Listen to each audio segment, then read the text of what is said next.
the face! Ooh, okay, the face!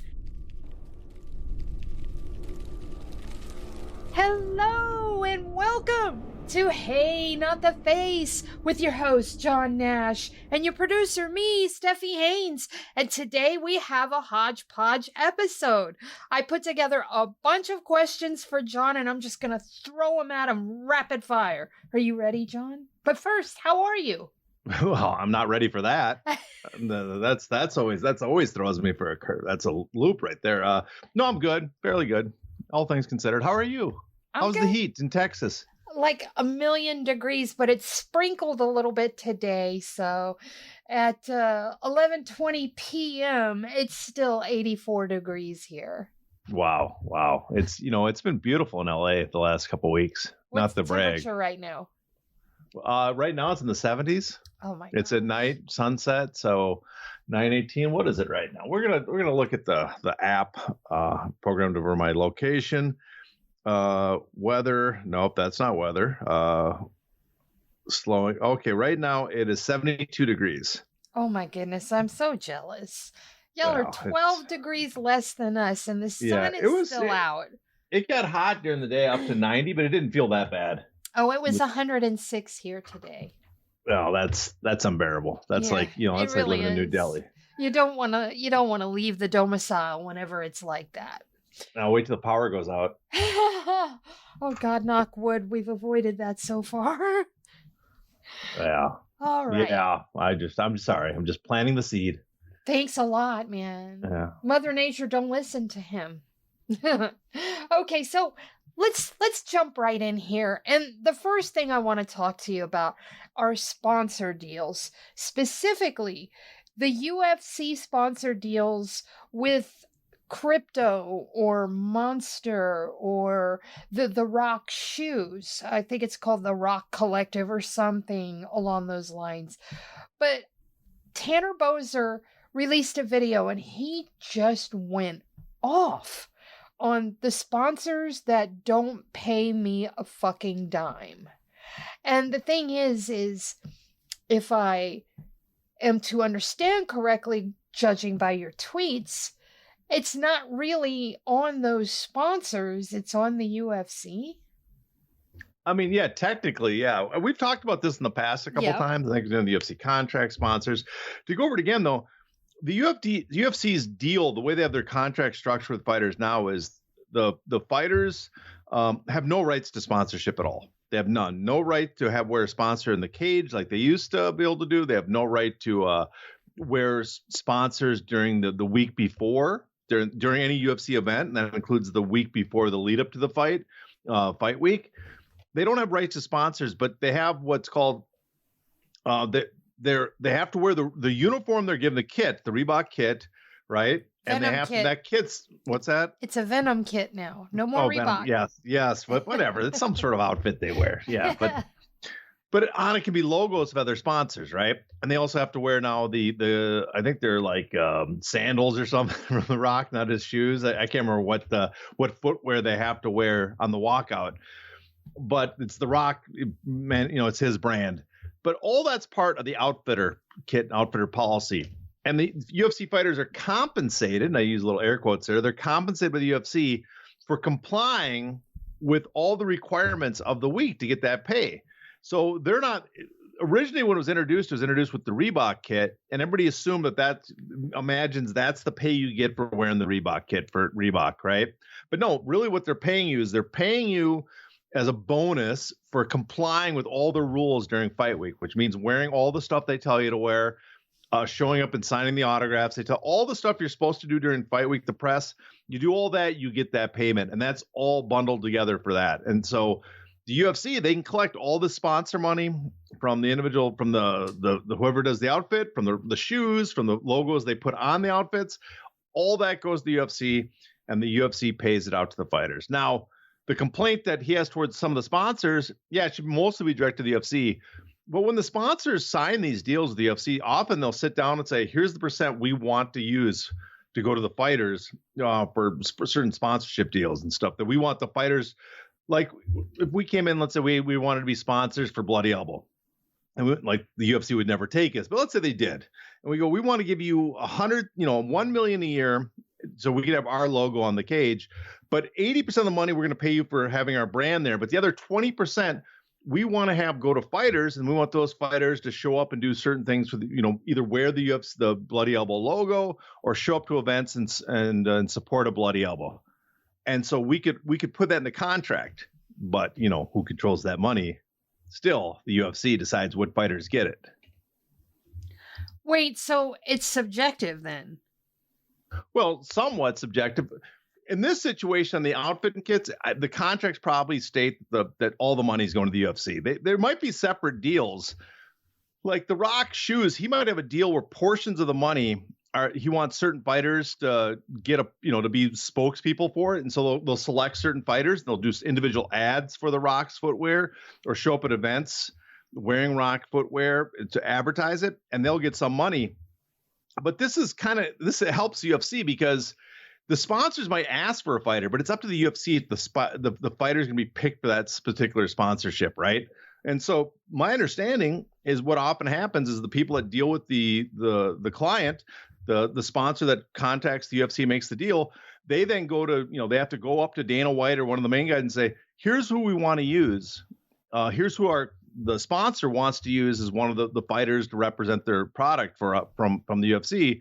And then Dana White he says yes or no. Is he in good with the UFC or no? Has he signed up his contract? We in negotiation with him? Yes or no? And then based on what Dana White says, then they can go to that fighter and say, hey, here's a deal. Do you want to show up at this event? Or do you want to have this extra logo? Do you want to be in a press marketing campaign or in a commercial for this sponsor? We'll pay you this amount of money. All right. Question. Has the amount of showing up and doing things pay increased any since we first saw it roll out with the Reebok deal? Well, they did have an increase. What was it, a year ago?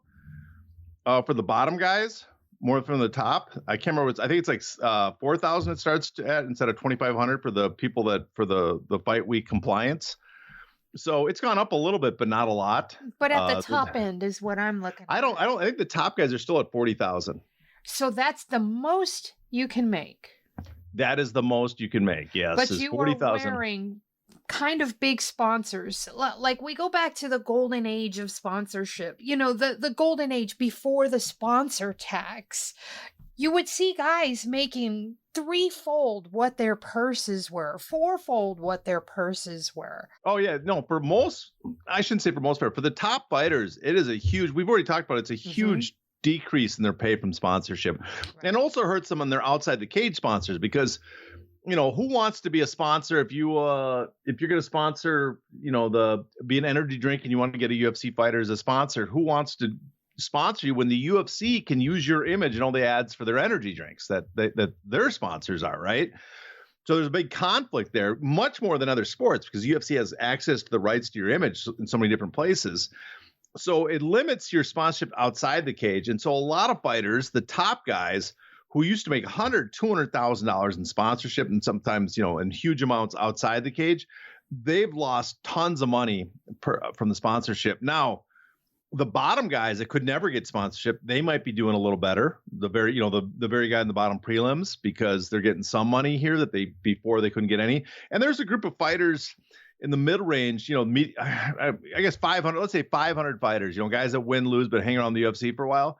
They're doing better because they couldn't get sponsorship before because they weren't really known fighters. But now the UFC, because they've been around, they can send them out to these events or give them to some of the vendors to be the person that's going to get the sponsorship money for being a company man. And so they do better. And often those guys are in certain territories where the UFC is trying to push to keep those fighters happy. That way they can, like if you're in the Europe, so a typical American fighter probably doesn't have access to a lot of that sponsor dollar, but someone in, let's say, Australia or China or the China probably, some of the fighters can get much bigger local endorsement sponsorship, but, or Europe and certain countries can probably get more money from the UFC for those deals than other fighters. But for the vast majority, I should say, especially for the top guys, for the vast majority of the top guys, I mean, we're going to talk about boxing later, I'm sure.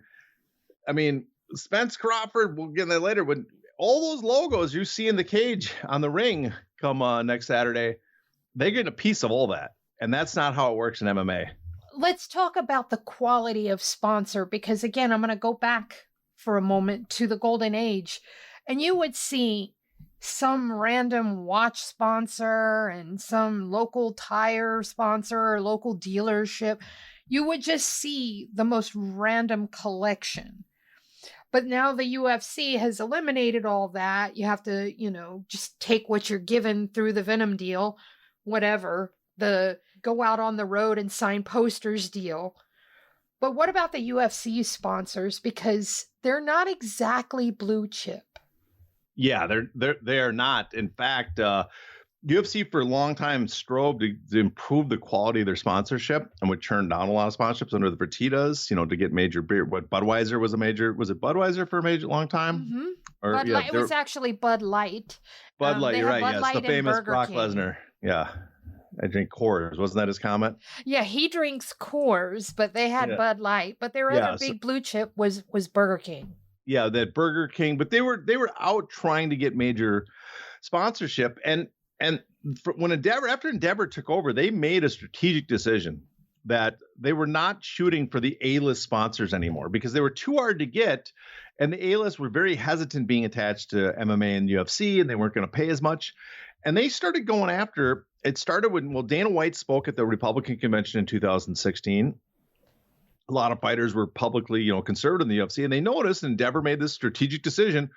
They started going after B, C tier sponsorship, often run by conservatives, because they knew they were easier to get and get more. And those guys were willing to pay more because they were getting access to what they viewed as a major sport, and they could never get into the NBA, NFL, any of those. And so they strategically started going after these lower tier, people told me tier C, they call them. I mean, the UFC people behind us they're open-eyed. They know what they're doing. They're realistic about it. But they went and got tons of these, and they filled the cage up. And these are the type of sponsors, because they're so happy just to be in the UFC because they have access to a limited amount of sports they can be in. You can start stacking them up and have sponsors that are almost identical. They slightly different. This is they have an energy drink and a power drink or some ridiculous thing. They have a whiskey and a mixed drink and a vodka and a flavored vodka. Don't they? I mean, they have like tons of brands that are almost identical categories covering the cage, people's names.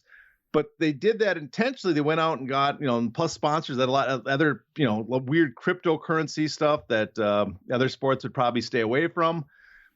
And so that was their intentional plan. And they've gone out and got that. They've racked up huge amounts of sponsorship dollars because of that. But but again, this is the UFC going after all these sponsors, gathering them up. And it's not, the fighters are not getting, they used to say we got to clean up. We can't have a condom depot in the UFC. We have Trojan now, because they had Trojan in the cage just this past weekend.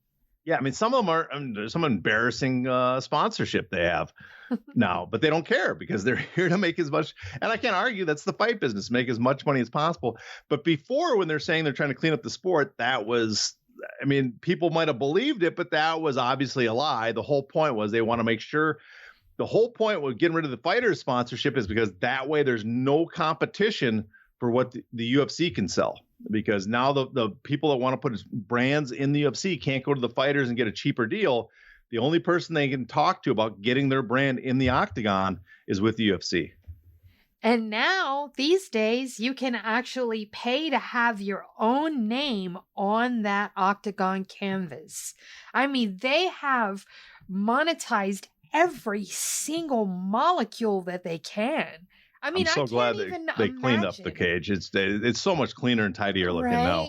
I can't imagine anywhere else they can squeeze money out of. But I'm sure you'll be able to tell me something. Yeah, they have plans. I guess they have talked. They have several sponsorship deals that they haven't tapped into. They think, I can't remember. There's a list of certain categories they're going to go for that they don't have yet. Oh my! And so they got to push for those. They're going to push to re-up or. They're also I think they're pushing for certain premium events to up the charge, so like they're probably not including Conor fights in all the deals now. Now, if you want to be in the cage when Conor fights, you have to pay extra. Would that also apply to someone like John Jones? It probably, I mean, I don't know the full details yet, but they are trying to, or maybe they're covering out certain spaces. I don't know the full detail, but they want to carve out some of the bigger events because they want those to be premium and get more dollars from other sell them to other sponsors that might be interested in the bigger events. Now, does Bellator or PFL or One or Ryzen, any of those, the bigger ones, and those are our big four, do they have sponsor taxes or anything approaching the way the UFC does their sponsor business? Well, Ryzen's a little different. Ryzen events don't have much sponsorship in the cage. Yeah. And it's just Japanese is a different business. I remember talking to some people about that. They keep it clean. They have certain sponsors for the event, usually on TV. But it's interesting because fighters make a lot in sponsorship in Japan. Like their purses in boxing too, like boxing purses might not be as high in Japan normally. If we talk about Fulton later and Inoue, that's a little different. But normally the purses are little because they don't make as much on the TV rights or the gate. They can make some, but there's not as many big gates in Japan. But they make a fortune in sponsorship. The fighters do. And if you're a Western fighter and you come to Japan and become popular, you can make a lot of money in sponsorship. So there's a lot of fighters that are making just a ton of money in sponsorship in Japan. So it's a little different. So the fact that they don't have it in the cage doesn't hurt, or doesn't have it in the ring doesn't hurt the fighters as much because there's so much, I guess the fan base is so much more follows the fighters more there or something. I don't know why. I'm not in depth knowledge of the Japanese market, but that seems to be the case. For PFL, they almost have an identical thing to the UFC. Remember they have uniforms, do they not? Yes, yes, PFL for their does. fighters. So yes. They've done the same program as the UFC, where one I'm not as familiar with. I don't know the full detail. I know they have a lot of the same rules as the UFC and PFL on the right to have sponsorship. The one has complete control over it. But PFL is very much almost identical to the UFC. But I don't know if they pay. There's no bonus pay that I remember going through that contract with you. I got to recall.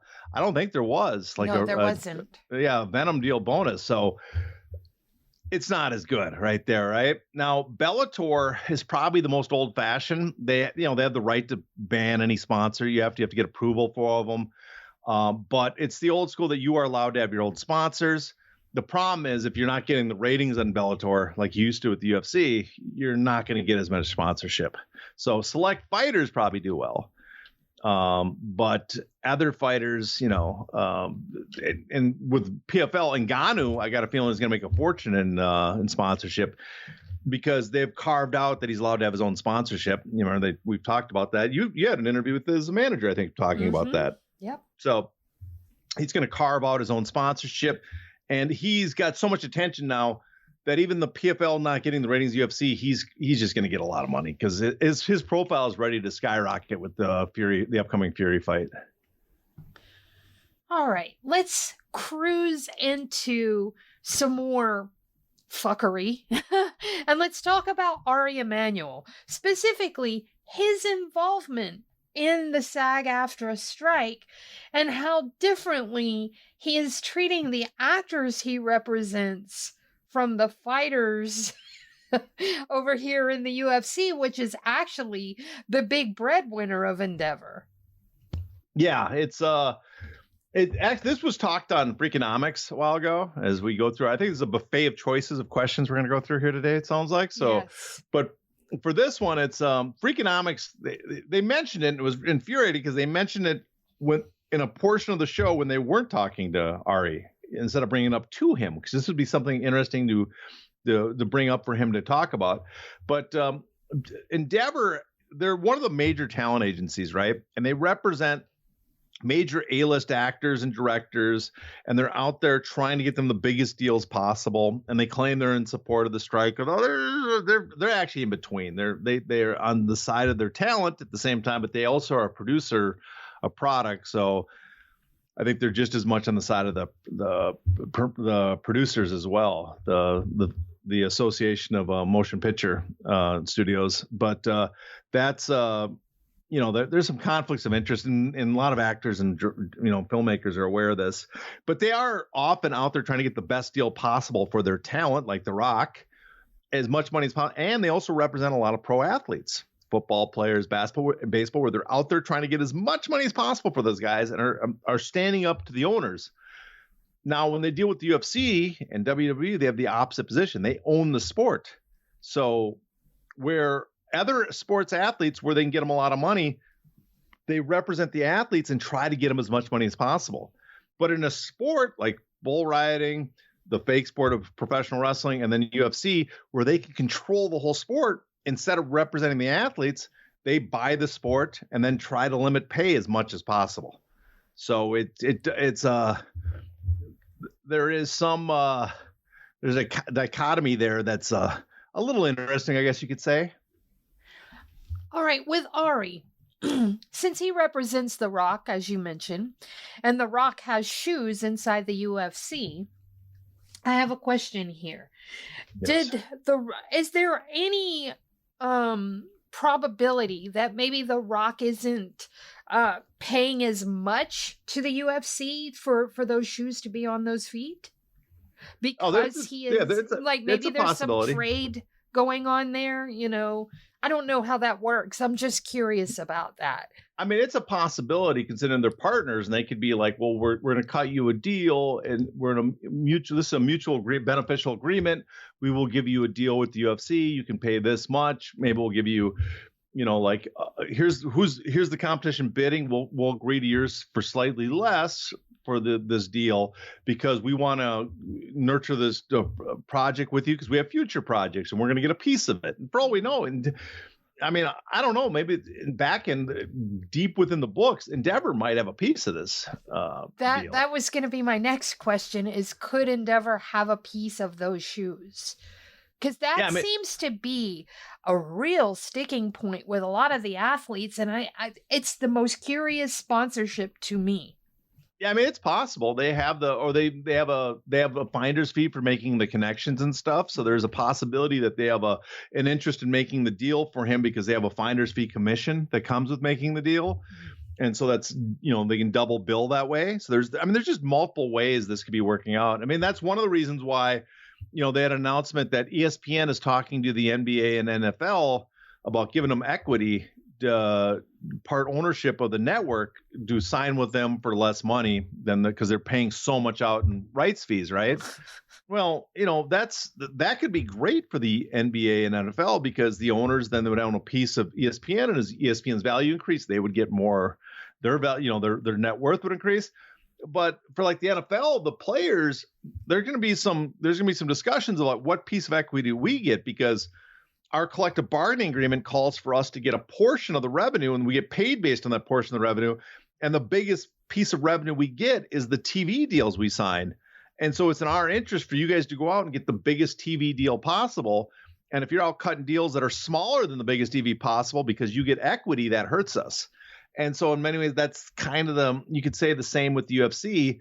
The fighters, even though the promoters have no fiduciary responsibility to the fighters, the idea of the fighters is like, well, you're giving up, let's say, a sponsor that was willing to pay us and these Reebok kits, or pay us more, for one that's not, because you get a commission for signing the deal and you get more revenue. So, it's again, the UFC, it's interesting because Endeavor is really strong advocates for their clients when they're high paid athletes in other sports.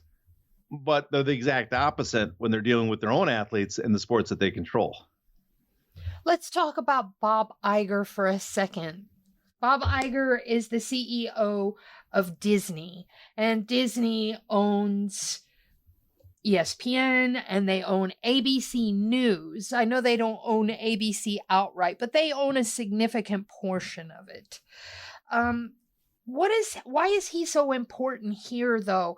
Because I saw a podcast on YouTube, and they were talking about this retreat, this tech retreat that Bob Iger went on a week and a half or so ago, and how he was basically chopping up Disney properties for like a fire sale of sorts. But one thing that caught my interest was they talked about Bob Iger saying that he wanted to, quote, find a partner for ESPN. What the heck does that mean? And how integral is Bob Iger to UFC operations, if at all? Well, first of all, I think Disney does own ABC still. I think it was Fox that they got a portion of because okay. remember the whole Fox deal where they bought 20th Century Fox, and the Murdochs kept the news side of it, but got rid of the film and a lot of the entertainment side. That's why how Disney Plus now has The Simpsons, and the FX channel is on Disney. So Disney, they own a lot of stuff. It's sad because now we're going to go on a tangent a little bit because I'm in the entertainment industry, and this is something I've been bitching about for well over a decade. People on Twitter might know about my hostility to the studio system, the way it works. Fox, everybody goes nuts for Bob Iger. He is one of the people that put the studio system in the problem they're at, because in their attempt to make sure that movies never lost money, because that's one of the problems with film is there's a risk. And no one wants to lose money. And so Disney had the genius idea, we're going to have no risk. And so we started making just Marvel movies, Star Wars movies, and remakes of Disney brands, right? So every movie was a guaranteed built-in audience and would never lose money. But what they did is because those movies were so popular, and that's a problem with the audience and where they didn't want to take risky film, but they had the leverage too, because those movies are so popular and they had so many of them, they could say, you have to give up screen space, right, to our big movies. Our Star Wars movies are every year you have to give up tons of screen space, or our Marvel movies, and they could hog up huge chunks, the multiplexes. So if you wanted to go see a movie, often you couldn't because they would be taking up all the screens, pushing out smaller movies that needed more time. On top of that, they were spending all the all the advertising money. So the only movies you were aware of were their movies. And so people that liked more, old-fashioned type movies of different genres, they no longer were in the habit going to the movie because they got sick of these types of movies. So Disney was making a fortune, but they were killing the rest of the industry. And now that their movies look like they might be struggling, now they're like, oh, the industry's got to change. No, you salted the industry. You're the guy that did all this. Mm-hmm. So that's my pet peeve on it. That's my rant toward Bob Iger and other things too. He screws over actors. He caved into China. And that's part of the reason the film industry is so bad, is because we were making movies for China more than America. Just on and on about that guy. And now that I've gone through the rant, I forgot what even the question was. Oh, the question is about finding a partner for ESPN, because he was quoted as having said that, and about shaving off pieces of Disney for sale. Basically, I want to know how important he is or isn't to UFC operations. Like, does he have any sway? Like, could he come down and say something and the UFC would have to acquiesce?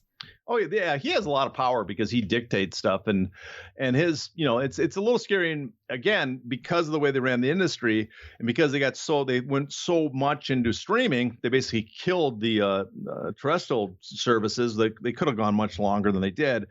So yeah, the ABC channel might get rid of, the Disney cable channel they might drop, a bunch of stuff they consider there's no growth margin for. They're looking for stuff in the future that will grow. And so they want to dump those. For ESPN, the cost is that the cost of sports has risen so much that they just can't keep up. It makes it hard to make it affordable. So they have, on one hand, they have people cutting cords. So you're not making all the money you made, and cable actually paid more, they now realize, than streaming does. They're losing all the cord cutters, but the streaming service, again, like I said, isn't paying as much, isn't making them as much. So, but what the big major sports is asking for is so much, they don't know how they can possibly afford it. So the question is, this is where this could come back and kind of hurt the UFC. The UFC they basically want 1.5 to 2 times or more what they're getting right now on their next deal, right? This current deal pays, I think, with the pay-per-view deal and the streaming, about $500 million a year. So you're talking about $750 to $1 billion a year they want from the American domestic streaming and broadcast. Well, that might be too much for ESPN. Up till now, I know that ESPN has been very happy with the pay-per-view deal. They've been making money. But if you double the price you're asking for that, I don't know if that's a money-making deal. And so for Endeavor, they got to worry about, is ESPN going to match their price? Of course, they're obviously making, they've alluded that they can go to Amazon or some other streamer. We'll have to wait and see. But for ESPN, the partner I think they're talking about is basically bringing on the major sports teams, leagues, and saying, we're going to bring you on as a partner. We'll pay you less and give you equity, but that way to make it more affordable for broadcasting a major sport. Wow. All right. I'm going to divert again to a new topic. I need to know which fighters, if any, do you think could make it outside the octagon the way Francis did? And you cannot say Conor McGregor. Has to be anybody besides Conor. We already know Conor could write his own deal on the outside. I want to know if there's anybody else that could even approach what Francis did. Well, approach is that's the hard part. Approaching it's going to be very difficult for anybody else. Man, we're going just curves left and right. Everyone questions a completely different direction, throwing me off here. But for this one, yeah. I mean, if someone, first of all, to exit the octagon, I'm going to imagine that they can also fight MMA instead of just boxing, because only a select group of fighters can really go into boxing and make money and make serious money. And that was, Nate Diaz can do it because there was always been talk of him fighting Jake Paul. There seems to be interest in there. McGregor could do it. And Ngannou, all that stuff is not being orchestrated and the audience isn't being manipulated. There seems to be some interest in the public themselves for those fights happening, those boxing matches. That's why Usman, there was no interest in seeing him versus Canelo because the public had no interest in that fight. So very select, but I can't imagine any other fighters that could leave the UFC and have success in boxing, except for maybe, Jorge Masvidal, but I think his moment has passed. I don't think he could do that anymore. And like I said, you can't bring up Conor, but if people could get out of their contracts right now and leave the UFC, who could find success? I think the number one would be John Jones. Okay. Because yes, there's not many promotions. There's no one like the UFC. But there is Francis Ngannou out there, and everybody I've talked to think that's a massive fight, UFC involvement or not, that you could put that on without the UFC and still sell just an absolute ton of pay-per-views and pay both those guys the Deontay Wilder money that John Jones was asking for a while ago. And of course, they would negotiate the two would have to negotiate a boxing deal, which I imagine they would, where they get almost all the revenue, that the promoter gets a very small cut of it and they get to keep most of it. He's one for sure. The other one I'm going to throw for a curve, I think 2 135 pounders could do good. And that's Sean O'Malley and Aljamain Sterling. In some ways, Aljamain Sterling better because I don't think Aljamain's not like a major draw, but he's leaked what he makes in the UFC. Didn't he say he makes like $400,000, $500,000 as a champ in that ballpark? Yep. Plus pay-per-view, but pay-per-view kicks in at like 200,000, and the most he ever sold was like 250,000. So he's not making outrageous amounts of money. If he left, yes, he's not a major star, but if he could just walk out of the UFC while still the champ, if he hasn't lost the belt, and just threw it back to the UFC, I could imagine, even though Bellator, their financial problems are going to be bought by someone else. A Bellator with their roster, he's the type of fighter, when you look at what they pay their fighters, 3-4 times what he's currently getting is not outrageous. Maybe even, $2 million or more, while he's still the number one guy at 135, does not seem like a ridiculous amount he could get paid, which is, it's not Ngannou money, but it's better than what he's getting. I'm going to ask you two names because these were the two names that popped into my head. Israel Adesanya.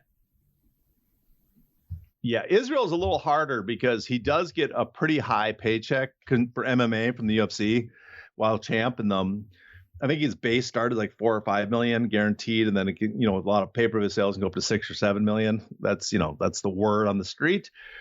The problem is there's no opponent in him in boxing. There's no interest in him to go box, right? And so you can't do that. And he's making that much in the UFC, but there's no opponents outside the UFC you could really sell.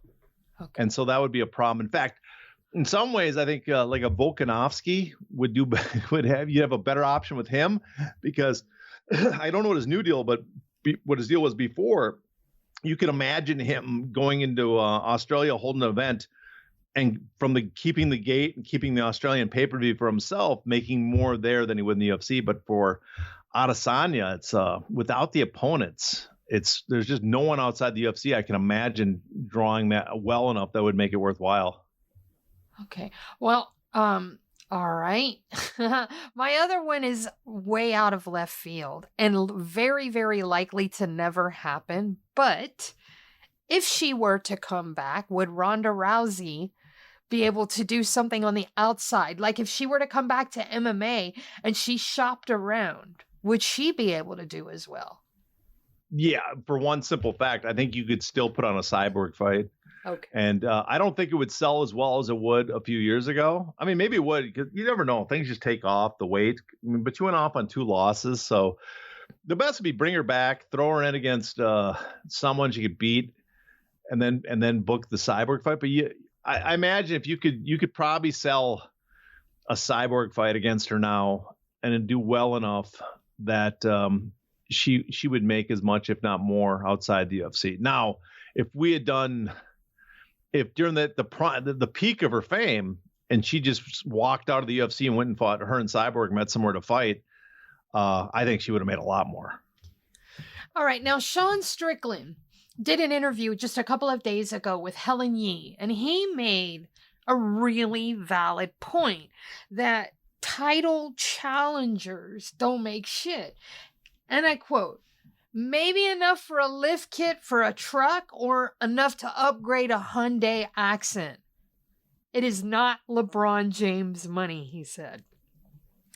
I want you to talk a little bit about that misconception that if you are a title challenger and you're in there fighting for a belt and you're not holding that belt, that 1, you just automatically get a gigantic purse, and 2, you automatically get points because you're in a title fight. So many people believe that. Yeah, most fighters don't. There's a select few. Like when George St. Pierre came back to fight Bisping, he got pay-per-view, right? When if Conor McGregor came back after dropping the belt to fight Khabib, he got pay-per-view points. But you're talking about just a select handful of fighters that get pay-per-views but not champs, or just pay-per-views in general, like Nate Diaz when he's in a main event. Nate Diaz doesn't always get pay-per-views, but when he's in the main event of a card, he gets pay-per-view points. But everybody, because just a select few fighters get pay-per-views basically no matter what. Everybody assumes that it's very common. And no, you're talking about like 5-6 fighters total. They might not even fight some years. So the vast majority of the way the contracts work is you're on your normal contract. Usually when you get into the position where you're a challenger, your new contract will work like a typical contract, like $75,000 a show and $75,000 a win. But it'll have a section, and when you fight for a title, your pay will jump up. A good example of that is in Francis Ngannou. His pay jumped up to $500,000 when he challenged for the title. Both times it went up to $500,000. So he was getting 100 and 100 on his basic contract, or 500 or 600,000. It might have been 600,000 against Stipe when he fought him the second time. He started out at 100,000 to show, 100,000 bonus to win, and then every time he won, it went up 10,000. But when he fought for the title, it was at 600,000, I believe. It jumped up to 600,000, but he didn't get pay-per-views. When you're defending champion, the contract will stay. You get pay-per-view points. So for someone like at middleweight, Strickland, he might have his contract that pays his show, his normal, guaranteed amount, and then his bonus, and then it might jump up to 250, 300, 350,000, maybe 400,000 max for someone like him, I'm imagining. Typically that's how it works. And then, but no bonus. If he wins, the UFC usually gives $100,000 bonus for winning when you're not the champion. But other than that, no money. So compared to most fighters, they're probably thinking, "Oh, Sean's doing good, making several $100,000 on this fight." But it's a pretty big fight. But is he making several $100,000? Because not all title challengers are the same. Not all are. Nope. There's a chance he's not, but I am guessing he's going to get in that ballpark, or that's what he's asking for. But even that's still not much. I mean, first of all, it's not when we say how much a fighter is making, that's not net. That's gross. They're small businesses. Yeah. They got to pay for their training. They got to pay for their management. They got to pay for all the little stuff that goes with it. So you're talking a third of their paychecks gone, and then they got taxes on that. So they're not, that's not net. He's not getting that. He's getting less than that. And that's gross, not net. So he's getting less than that. And then again, that's when he's at the peak of his possible earning potential. The highest he's ever been as a fighter. You were one of 2 people fighting for a title on an event that the UFC is guaranteed as a pay-per-view to get like 17 million from ESPN from. And so you'd imagine, in the way things work, if they're getting that much money, you as a fighter should get a percentage, at least like several million. If this was boxing, he could guarantee himself several million. Now, when I say that all title challengers are not the same, is it fair to assume that smaller title challengers, smaller in weight, make less? Oh, typically, yeah, you can look at it. Typically, it goes like, I don't know what the standard is now, but you fight for a title at like flyweight 125, 135. You're getting 250 as your base pay. Why is Henry Cejudo so different? Whoa, how is he so different from what? Because when he fought DJ. Oh yeah, this was how long ago was this? Well, that was what, 4 years ago, 5 years ago. But the point is, everybody was already making 250 by then. But DJ of all, Cejudo of all people, gold medalists, and just came in with so much hype, and he won, and he did it all for 100,000. How did that happen? Why? Well, I think he got talked in by his management. Here's your big shot. Take it. This is the only way to get the title fight is by not asking for anything more, and the UFC will reward you later. And who's his management again? His famed UFC broker is Ali Abdelaziz. So now, often like Dan Hardy he was paid $24,000 and $24,000 back in 2010 or 2011 to fight Georges St. Pierre. It was actually 2009. 2000. No, it was actually 2009 was UFC 100. It was the year after that, 2010. 2010. Okay. Yes. Okay. But he got 24. No, he actually got more than that. The UFC paid him like 100,000 under the table afterwards. But even then, $124,000 for a fight where he's in the main event on a card that the UFC made. We know how much they made. It's in that lawsuit. They made $28 million on that card. Wow. And he got $124,000. And so now they're paying fighters more as challengers now than they were back then. But considering how much more the UFC is making, I don't know. And considering how much I think a fighter, even a challenger, how much I'm watching the event to see them. I don't know about the rest of the people. Maybe all of you are tuning in to see Joe Rogan and you love the logo on the cage and the 8 sides. You get busy counting the 8 sides every night, and that's why you're watching. But I'm there to watch specific fighters, and I'm always floored that the money I'm paying, either through the advertising they collect because I'm watching or the pay-per-view I'm buying, that a very, very small percentage is going to who I'm actually paying to see. Wow. All right, so we are going to do one last lane change, and we're going to start talking boxing to wrap this up. So I have a few questions for you. And my first one is, do you think Spence Crawford will beat, tie, or they won't at all come close to the numbers that Tank and Ryan Garcia put up? It's going to be hard for them to do the total numbers that, especially in pay-per-view, that Ryan and Davis did. But I think it's going to do super well. I mean, I know that some people are tracking the ticket prices, and it's set to do a very similar gate, over 20 million.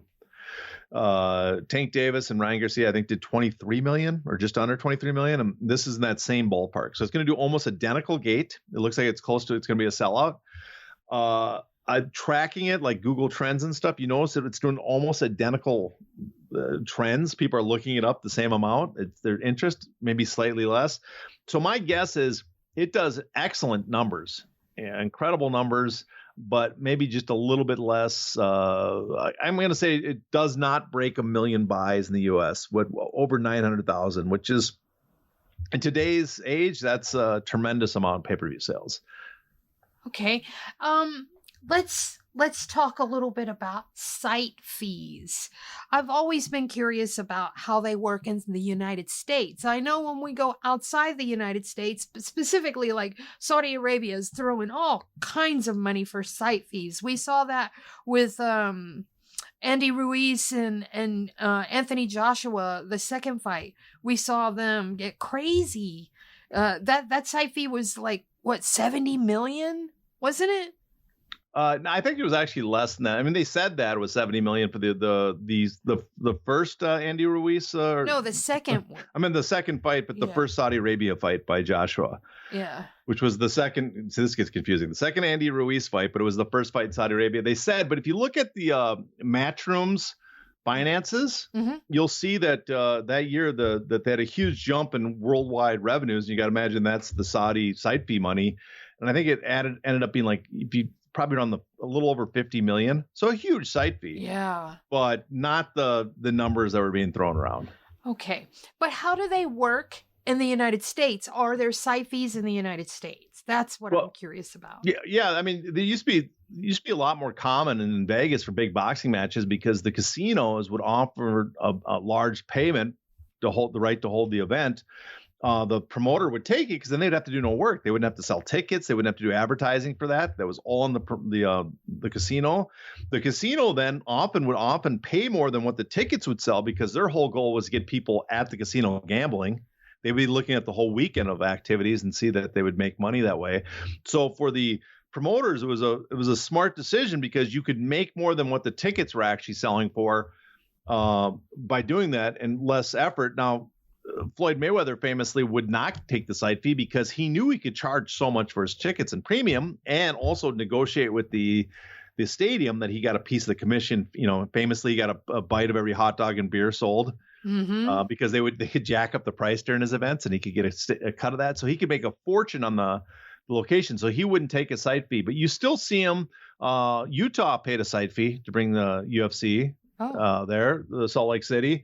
It's more common internationally. They report on it, the UFC in their endeavor and their finances, their SEC filings talk about that they look at site fees overseas and they think they can make, large amount. Like they had a huge site fee in London. They get a lot of Australia, the Australia Tourism Board, they get big site fees there. And I think in United Arab Emirates, all their fights there are site fees because they're using it to advertise the location. And I don't think there's a big natural fight fan base there. And I don't think a lot of people are really traveling to the Middle East to watch fights. So they need that large lump sum. But yeah, the whole point of a site fee is that you are paying for the right to have the event. You want to bring them to your location. Now, some site fees too, you could pay the UFC or another promoter a site fee to bring the event and they could still keep the tickets. But usually when you're paying for it, you're paying for them to hold the event in your place and you're the one that'll sell the tickets. You're basically taking all the risk away from them. But the UFC has done this too before where they got paid a site fee for bringing it. I think to Australia, this is how it worked the last time. They got a site fee for bringing the show to Australia and they also got to collect the ticket revenue. Wow. Okay, what will Saudi Arabia, if in your estimate, end up paying out when it's all said and done for Ngannou Fury, if you were to guesstimate? I mean, it's really hard to guesstimate. I mean, just talk to people, though. It's a large sum. Fury saying he's making is more in this than any fight possible. I find that incredibly hard to believe because every word they're offering just an enormous fortune to him to fight Usyk. And I don't think they're offering him as much Ngannou, but for the risk involved, it sounds absurd, but they've upped the amount they're offering from the previous. Every time they're doing these fights in Saudi Arabia, the amount has gone up. The first site fee with Ruiz was supposed to be around 50 million. It was several 10, 20 million more than that for the Usyk Joshua fight. So I'm just on pure guess, it's in the 60, 70 million range, I'm guessing, with Fury getting 70% of it. More than that, maybe. I'm going to say if you're going to give Ngannou 20 million, let's say, and you're going to give Fury about 50 million minimum. Wow. Does Saudi Arabia cover anything beyond the site fees?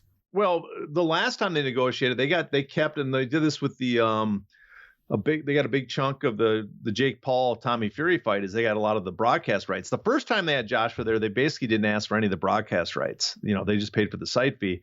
And I think they realized, well, we're paying all this amount of money for this, but we're not getting any return on all the other revenue sources. So they're paying larger site fees now, but they either are taking control of the broadcast rights, selling themselves and controlling them, or getting a piece of the broadcast rights. So I got a feeling that I don't know the full details. We haven't heard anything yet, but I got a feeling that Saudi Arabia is going to get a piece of the pay-per-view revenue when this is said and done. But who knows for sure? Maybe they're just paying one large sum to have it there, and all the other revenue is going to be kept for the promotions and boxers. But from my understanding, Ngannou doesn't get an upside; he's just getting a lump sum. And I think it's about 20 million, but who knows? I mean, there was talk before that he was asking for 30 million, so maybe that's what he's getting.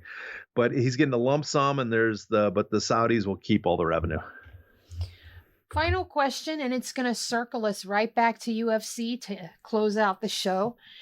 Is there anything in the UFC contract that dictates purse payouts or any form of compensation for a fighter when their fights are canceled within 24 hours of fight day? No. In fact, there's explicit stuff in the contract that say if something happens to the fight, they don't have to pay you. Really? Now, yeah. I mean, the one caveat, and all of them have this: there's something gross negligent by the promoter, right? Uh-huh. If the promoter does some grossly negligent, then they have a state where the promoter will probably have to pay you your base pay, not your win bonus. But I'm trying to think what would be the gross negligence. Let's say if they had an event and the promoter accidentally booked the challenger in the wrong city, some that ridiculously incompetent, then you might have a case where you got to pay me because you're the one that made this incredible mistake. It's within your control. You're the one that drove me to the wrong arena, your people, something like that. Then you could have a case where you could say you have to pay me. But in the contracts, it says if any, for any reason, if the opponent's injured, if he's sick, if act of God, anything like that, if all these long list of reasons why the fight gets canceled, they just have to rebook the fight. They don't have to compensate you at all. Wow. So why do they in the instances that they do? Well, I think to keep the roster happy. Okay. I mean, the UFC has so much money, it doesn't matter to them. And in the grand scheme of things, they're not paying the fighter. It doesn't cost them much to pay the fighter a little bit, right? It goes a long way. Doing a little bit now goes a long way to keeping the fighters happy and not complaining down the line. Wow. All right. So the UFC is actually being a little bit okay, but for a totally calculated reason. Oh yeah. I mean, for a lot of fighters, actually being in the UFC is a net positive compared to where they could be. And that's one thing you got to remember. The UFC has so much money that they're paying more than anybody else for the caliber of fighter that we're talking about. You're using the word more in heavy quotes, right? Well, so, yeah, sort of more, but I'm talking about a specific fighter. If you're the number 100th middleweight in ranked by Fight Matrix, and you're 5-5 in your last 10 fights, or 4-6, it's hard to imagine anybody else paying as much as probably the UFC is going to pay you, because they have a set tier system. It's all a formula. You're not, or even let's go lower than the 100th. Let's go the 200th fighter, right? You've been in the promotion for a while. You're not, I hate to say this, but you're not that good in the grand scheme of MMA. But, compared to me, you're world class. But in the grand scheme of things, you're not that good. But the UFC has you on the roster, so you're making more than you would anywhere else. And the UFC, because they have all these services, they have all these people making sure you go to the right spot. They treat you, they treat the mid card guys kind of like main card guys and other cards by, making sure they have transportation, doing all this stuff for you. You can understand why a lot of fighters enjoy being in the UFC compared to other places. I guess so, but I don't know. It's a meat grinder. I'll never look at it any other way. Oh, thanks the whole sport's a meat grinder. Yes. Yeah.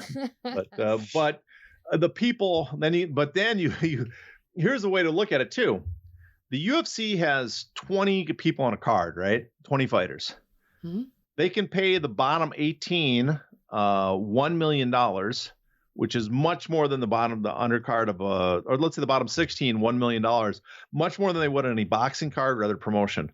So those 16 fighters who together are making like 60, 70,000 each are very happy with the system. Now, the top 4 guys, the UFC is going to pay them on this card $2 million or $1 million all together. Again, 4 fighters, $1 million, that's 250,000 each. But that's 1/3, 1/4, 1/5 what they would get in like boxing or another competitive market. So the bottom guys are making 5 times as much, and more of them are making more, but the top 4 are also making only 1/5 what they're getting. But the difference between that pay is vast because, 5 times $1 million is the UFC is paying an extra 800,000, but they're saving $8 million by cutting the cost of the top 4. Jeez, man, always taking us out on a dismal note, John. You should be ashamed of yourself. I'm sorry. Everybody should be very positive because there's some really great cards this week. There really This is are. an amazing week. One of the best weeks ever for fights. If you're a fight fan. There sure are. Yeah. All right. So right now, what I want you to do is tell us what you got coming up. Well, I've got I'm going to watch the Inoue fight. Yep. I got Spence Crawford for my other big fight of the week.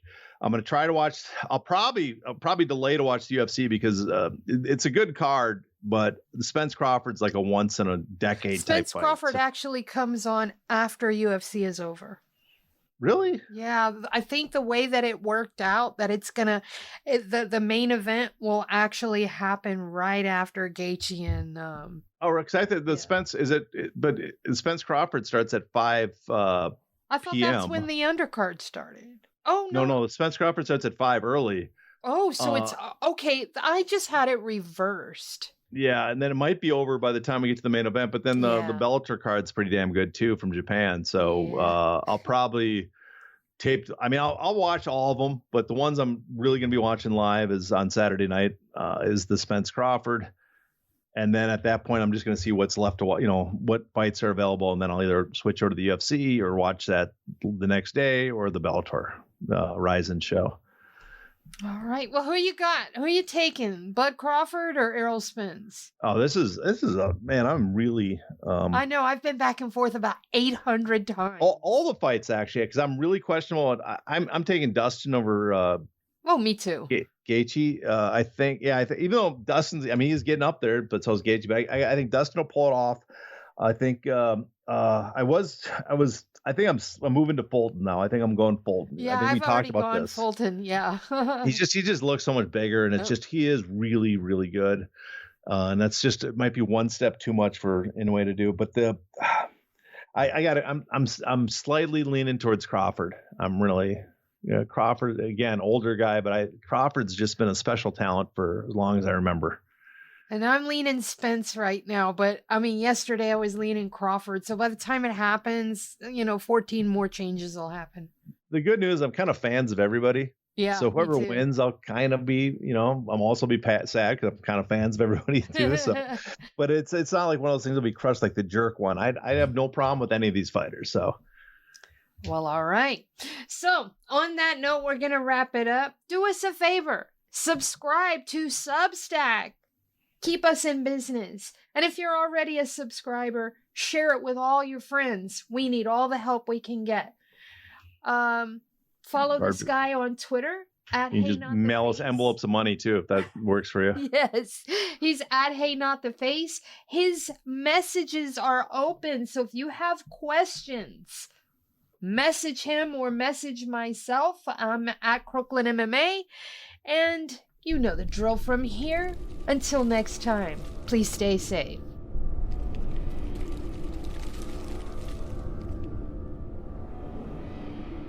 It's not in the face! Thank you.